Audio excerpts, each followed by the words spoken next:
Tiga, dua, satu, buka bukumu, kita bertemu di T Edu. Salam jumpa kawan-kawan sekalian, kita bertemu lagi dalam podcast T Education. Sebelumnya, saya ucapkan terima kasih buat kawan-kawan sekalian karena telah mensubscribe channel ini sebagai bentuk dukungan bagi kami semuanya untuk terus membuat konten-konten yang bermuatan positif agar dapat dipakai sebagai bahan diskusi buat kawan-kawan sekalian. Bagi kawan-kawan sekalian yang sudah menyaksikan video ini tapi belum mensubscribe channel ini, jika memang kawan-kawan merasa perlu, dan kami juga berharap kawan-kawan bersedia untuk mensubscribe channel ini supaya terus dapat berkembang dan dapat mendukung kami untuk memberikan pembelajaran buat kita semuanya. Pada podcast kali ini, kawan-kawan sekalian, kita akan berdiskusi tentang satu materi yang ada kaitannya dengan materi-materi sebelumnya. Kalau kita pernah berdiskusi tentang materi tentang tindak pidana dan kejahatan, alasan kenapa orang berbuat jahat. Nah, pada konten kali ini kita akan berbicara tentang siapa sebetulnya yang disebut dengan pelaku di dalam tindak pidana. Jika pada konten sebelumnya kita berdiskusi tentang apa itu perbedaan antara kejahatan dan tindak pidana, kemudian kita juga pernah berdiskusi tentang kenapa orang berbuat jahat. Pada konten kali ini, atau topik diskusi kali ini, kita akan mendiskusikan tentang siapa saja yang dapat dikategorikan sebagai pelaku tindak pidana. Di dalam Kitab Undang-Undang Hukum Pidana dikenal ada dua kelompok yang disebut sebagai dader atau pelaku tindak pidana. Yang pertama adalah dader itu sendiri atau pelaku, yang kedua adalah mede-dader atau para pelaku di dalam tindak pidana. Kalau bicara tentang dader, karena hanya satu orang atau tunggal, tentu dapat kita terjemahkan mudah saja bahwa hanya ada satu pelaku tindak pidana. Tapi tentang para pelaku tindak pidana, nah kita akan bicara tentang apa yang disebut dengan dalil penyertaan atau turut serta atau telnoming di dalam hukum pidana, kawan-kawan sekalian. Di dalam dalil tentang turut serta dikenal ada namanya istilahnya mede-dader. Mede-dader itu kemudian kita bagi lagi ke dalam beberapa kelompok di situ. Nah, ini yang akan kita jelaskan dan akan kita uraikan sehingga di masyarakat kita seringkali mendengar ada istilah otak pelaku tindak pidana, ada juga kita kenal sebagai eksekutor tindak pidana. Nah, sebetulnya secara teori hukum pidana seperti apa kedudukan mereka di dalam hukum pidana. Para pelaku tindak pidana kita bagi ke dalam satu disebut dengan plager, yang kedua disebut dengan don't plager, yang ketiga kita kenal lagi namanya mede plager, yang keempat kita mengenal namanya with locker, kawan-kawan sekalian. Nah, kita akan coba uraikan satu persatu dari empat bentuk turut serta dalam hukum pidana ini. Di belakang nanti kita akan tambahkan satu lagi disebut dengan mede plager, yang artinya orang yang membantu melakukan tindak pidana. Yang pertama terlebih dahulu, plager. Plager disebut sebagai orang yang melakukan tindak pidana. Bedanya apa antara dader dengan plager? Dader itu ketika hanya satu pembuat, ketika hanya ada satu pelaku tindak pidana. Sedangkan plager ini adalah orang yang eksekusi, yang melakukan tindak pidana. Tapi pelakunya sebetulnya lebih dari satu. Nah, plager ini adalah orang yang melakukan tindak pidana. Orang menyebutnya sebagai eksekutor. Contohnya apa? Misalnya saya merencanakan tentang tindak pidana perampokan atau tindak pidana pencurian dengan kekerasan. Saya yang menentukan targetnya. Saya menentukan ini kendaraan yang akan kita rampas. Saya yang menentukan di mana nanti kita melakukan tindak pidananya. Nah, tapi saya tidak sendirian. Ada orang yang melakukan itu sebagai bagian dari turut serta. Eksekutor ini yang kemudian kita sebut sebagai plager atau orang yang melakukan tindak pidana atau eksekutornya. Itu yang pertama. Yang kedua, ada yang disebut dengan don't plager. Nah, jika diterjemahkan dalam konteks hukum pidana, pengertian don't plager ini sangat jamak kita dengar di dalam kehidupan sehari-hari. Don't plager adalah orang yang menyuruh melakukan. Tapi apakah makna menyuruh ini sudah sesuai dengan apa dalam teori hukum pidana, atau makna menyuruh ini sama dengan makna menyuruh pada umumnya?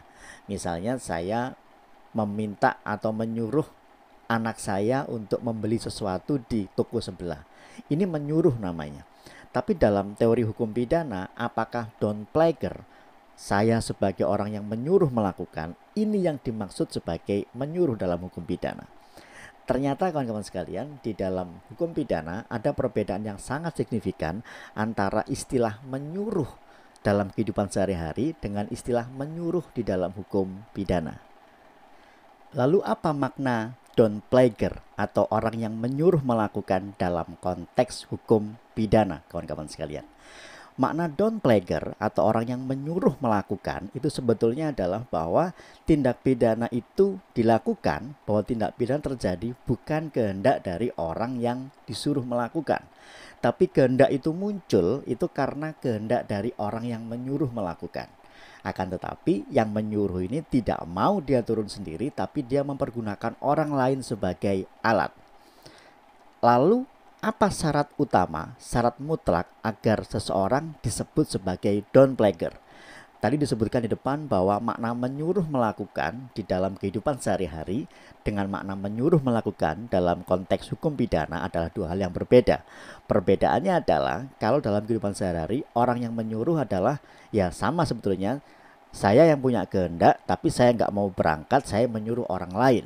Misalnya saya pengen belanja ke toko, tapi karena saya malas atau karena kondisi tertentu saya tidak mau belanja ke toko, saya menyuruh orang lain untuk berangkat. Dalam kehidupan sehari-hari tidak harus ada syarat bahwa yang disuruh harus begini, begitu dan segala macam, yang nggak harus. Tetapi dalam konteks hukum pidana, orang yang disuruh ini memiliki kualifikasi khusus kawan-kawan sekalian. Jadi dalam konteks hukum pidana, don't plager, menyuruh melakukan, syaratnya adalah bahwa yang disuruh adalah orang yang tidak dapat dipertanggungjawabkan secara pidana. Tidak dapat dipertanggungjawabkan secara pidana, ini sebabnya bisa beraneka ragam. Bisa jadi karena memang dia satu tidak mampu bertanggung jawab. Nanti kita bahas apa makna tidak mampu bertanggung jawab.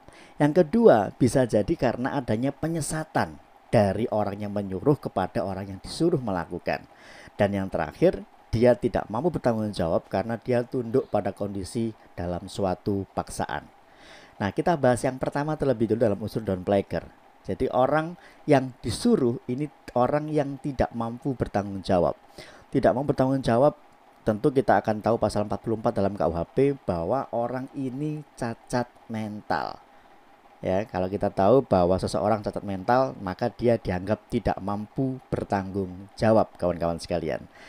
Apa bentuk konkretnya? Misalnya saya menyuruh orang yang orang ini kebetulan dia memiliki gangguan kejiwaan, tapi dia masih dapat diajak komunikasi. Kan mungkin sekali ya kalau seorang psikosis yang atau orang menderita gangguan jiwa dalam kondisi tertentu dia masih bisa diajak ngobrol tapi tidak nyambung. Nah, orang ini yang kita berdayakan, yang kita perintahkan untuk melakukan kehendak dari kita. Itu yang pertama, orang nggak mau bertanggung jawab. Yang kedua, adanya unsur penyesatan. Apa ini maksudnya penyesatan? Saya ambil contoh seperti ini. Makanya hati-hati kawan-kawan sekalian ketika kita sedang traveling atau sedang melakukan perjalanan. Misalnya seperti ini, ada seseorang yang kita jumpai di stasiun atau mungkin bandara. Anggap saja orang ini yang kita anggap orang baru, tidak kita kenal. Pada umumnya kita akan bersifat ramah dengan orang baru biasanya. Apalagi mohon maaf orang ini usianya lebih lanjut dari kita. Kita sebagai orang timur memiliki budaya kita harus sopan, harus menghormati orang yang lebih tua dari kita. Anggap saja kita di suatu bandara atau suatu stasiun ketemu dengan orang yang lebih tua dari kita. Tiba-tiba orang ini meminta kepada kita, "Mas atau Mbak, minta tolong dong diangkatin koper yang ada di situ." Kita tadi duduk di suatu tempat duduk, tempat ruang tunggu, kemudian disamperin sama ibu-ibu yang sudah lanjut usia, minta tolong ke kita.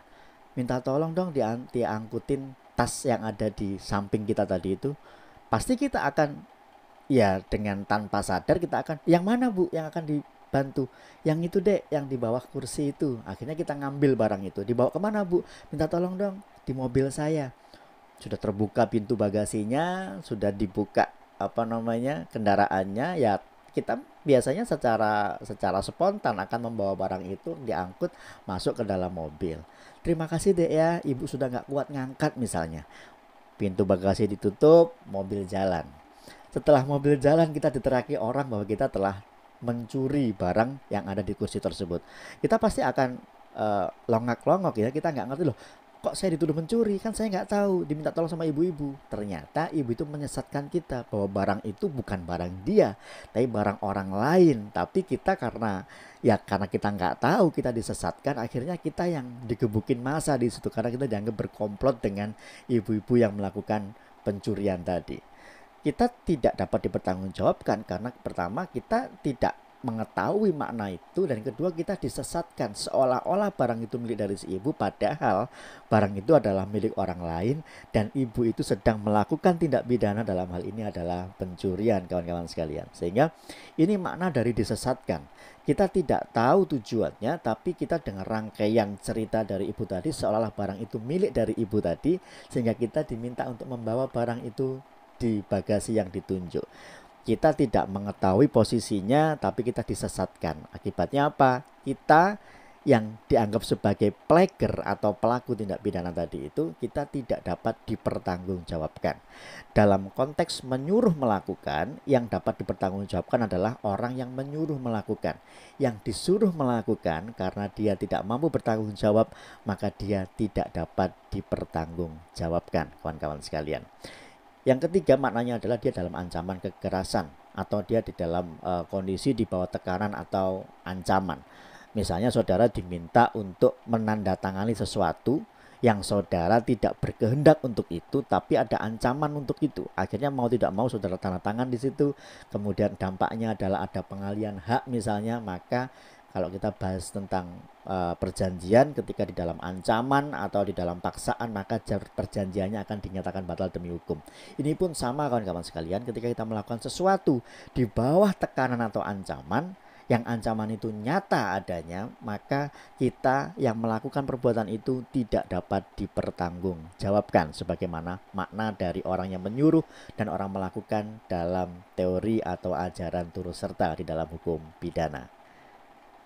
Berikutnya, kawan-kawan sekalian, setelah dua kita bahas plagier dan don't plagier, ada lagi satu dalam konteks penyertaan yang kita kenal dengan mede-plagier atau turut serta melakukan.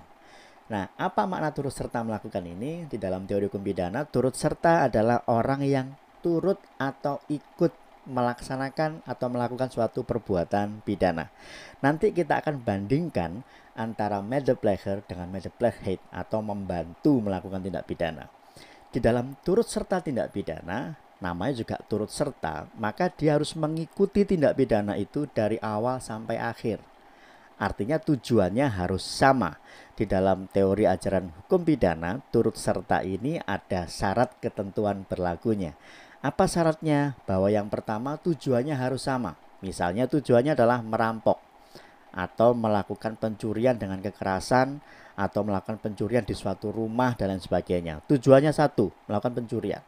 Kemudian ketika akan melakukan pencurian tersebut, dibagi tugasnya masing-masing ya. Ada satu yang memantau jalan raya, ada satu yang membobol pintu depan dan mengamankan pintu depan, ada satu yang masuk ke dalam rumah untuk mengambil barang-barang, ada satu yang standby di mobil untuk membawa seluruh para peserta ini masuk mobil untuk melarikan diri dari tempat itu. Maka ini ada pembagian masing-masing, maka ini yang disebut dengan turut serta.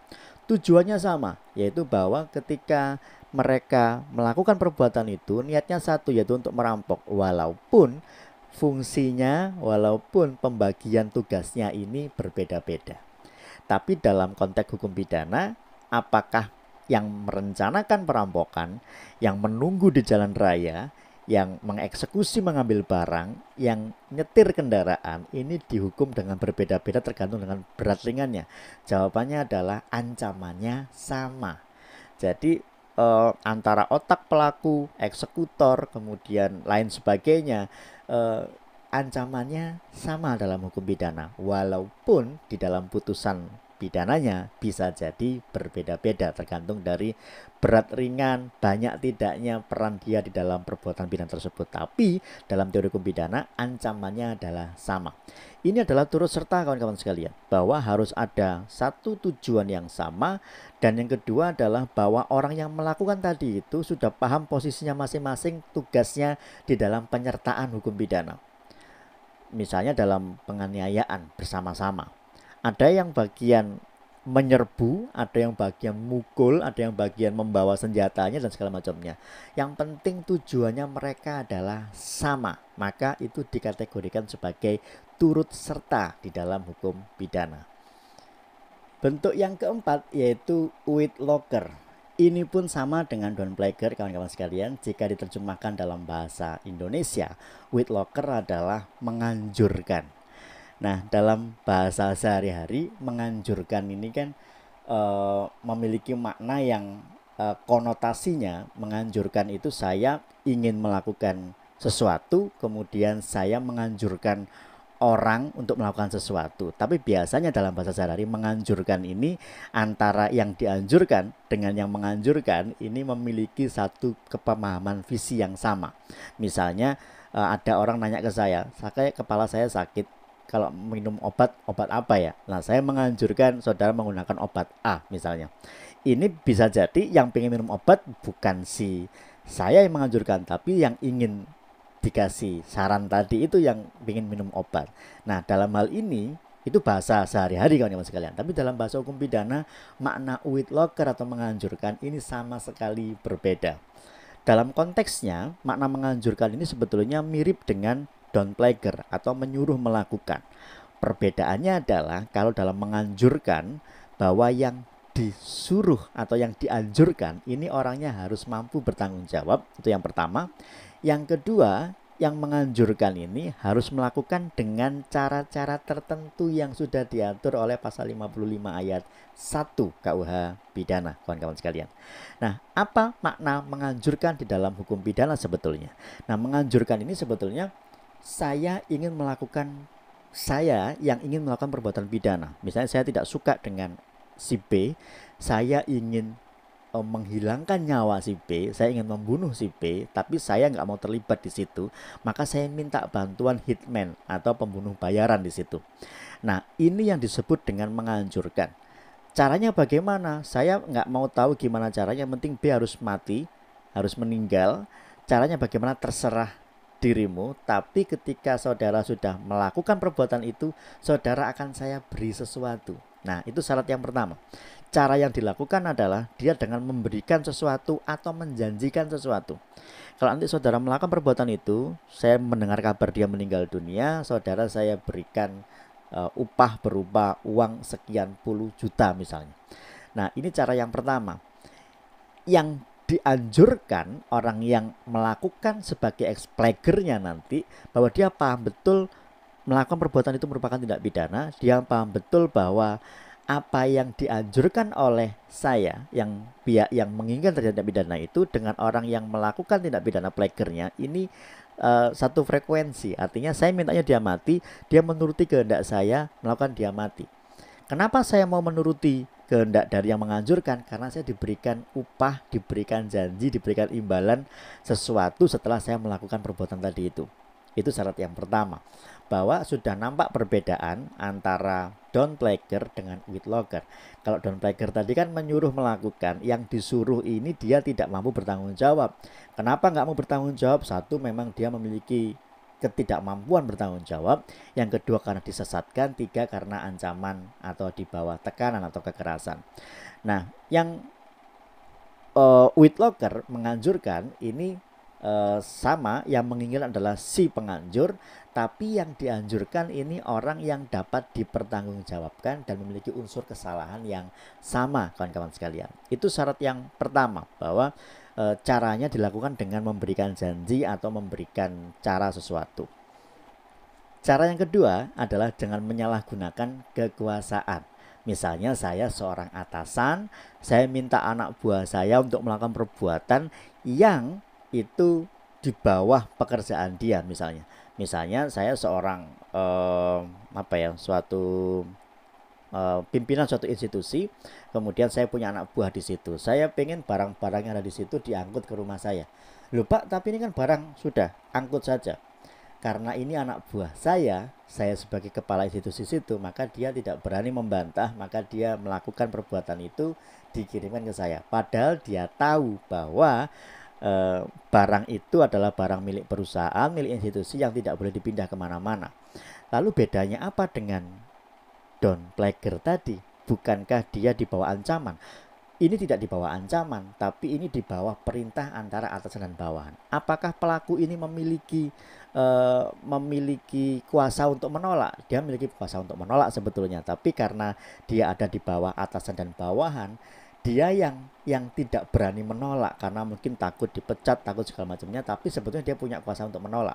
Tadi tetap dia lakukan, maka yang melakukan perbuatan itu, yang memindah barang itu, dia dapat dikategorikan sebagai orang yang turut serta sebagai plager. Saya yang memerintahkan, saya yang menganjurkan, maka saya yang dianggap sebagai witlocker, kawan-kawan sekalian. Selain itu ada beberapa syarat lagi di dalamnya adalah selain adanya memberikan sesuatu, menjanjikan sesuatu, kemudian saya tadi juga dalam program atasan dan bawahan, pasal 55 juga memberikan syarat lain yang tidak jauh berbeda dengan syarat dari Don Plager, yaitu ada penyesatan juga di situ, kemudian ada kekerasan atau ancaman kekerasan juga. Tapi sebagaimana saya sebutkan di depan tadi, syarat utamanya jelas bahwa yang disesatkan antara orang yang menganjurkan, orang yang menyuruh ini harus ada yang dipertanggungjawabkan, yaitu dalam hal ini Don Plagernya. Kemudian yang disuruh ini tidak bisa dipertanggungjawabkan, tapi kalau witlocker yang menganjurkan bisa dipertanggungjawabkan, dan yang dianjurkan juga bisa dipertanggungjawabkan. Ada satu lagi yang dapat dikategorikan sebagai turut serta, kawan-kawan sekalian. Tadi kalau kita menyebutkan dalam konsep dadar para pelaku tindak pidana, metadadar itu dibagi ke dalam empat bagian. Plager eksekutor, Don Plager yang menyuruh, Plager orang yang turut serta, dan witlocker orang yang menganjurkan. Ada satu lagi yang kita juga mengenal ini sebagai istilah sehari-hari, yaitu orang yang membantu melakukan tindak pidana.